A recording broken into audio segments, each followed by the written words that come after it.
Ever wondered how to actually get around a massive Indian city without losing your mind or your wallet?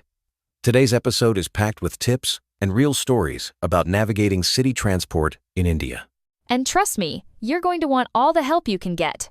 I'm Ashwin, and joining me is Lara. We're here to break down the options, surprises, and must-know phrases for travelers and expats. We'll show you how to choose between metros, buses, and rickshaws, how locals really commute, and the biggest mistakes newbies make. Plus, we'll teach you some handy transport vocabulary. So, whether you love the comfort of a private car or want to dive into the energy of Delhi's trains, stick with us. We'll even share how to survive the infamous rush hour. Ready to roll? Let's jump right in. Let's kick off with some simple definitions, because the words we use really matter when you're trying to get around. Absolutely. For starters, public transport means shared vehicles like buses, metro trains, and even those yellow and green auto-rickshaws zipping through traffic. And when we talk about your commute, it's just your daily journey, usually to work or school. Trust me, in a city like Delhi, your commute can be a real adventure. Speaking of adventure, those auto-rickshaws are three-wheeled vehicles, and you'll see them everywhere. They're cheap, quick, and sometimes a little wild. So, Ashwin, your daily routine sounds way more interesting than just jumping in a car. What's the best part about using the metro for you? Honestly, it's the atmosphere. Walking past chai stalls and street vendors every morning puts me in a good mood. And the metro itself is surprisingly clean and air-conditioned.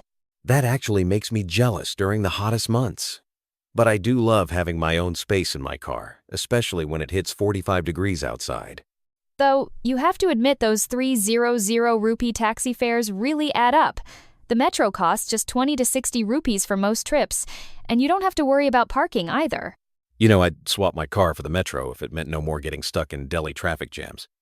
My so-called 20-minute drive can easily turn into an hour. It's wild, isn't it? I avoid places like Connaught Place in the evenings for exactly that reason. Rush hour can feel like a marathon. Sometimes, Google Maps is my lifeline. It tells me which routes to avoid.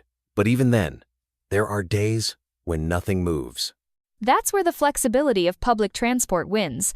The metro's timing is reliable, and if one line is packed, you can always hop on a bus or find an auto rickshaw. Talking about flexibility, I've noticed more people using those bright red city buses lately. Have you tried them with the new GPS apps? Definitely. The Chalo app makes it so much easier to track buses in real time, no more guessing when the next one will show up.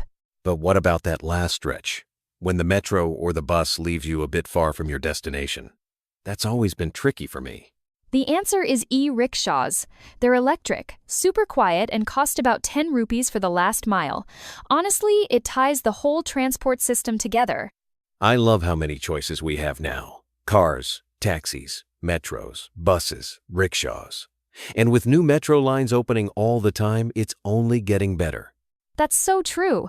If you're new in town, my top advice is to try a little bit of everything. Each mode has its own vibe and quirks. Plus, you get to see the city from totally different angles. But you do need patience sometimes. Things don't go as planned. And maybe pack a little extra water if you're heading out in summer. Trust me, you'll thank yourself while waiting for that next bus or rickshaw. All right, let's wrap up with 3 big takeaways. First, India's public transport is affordable and surprisingly efficient, especially in big cities. Second, don't underestimate the power of apps like Google Maps and Chalo. They can save you from both traffic and confusion.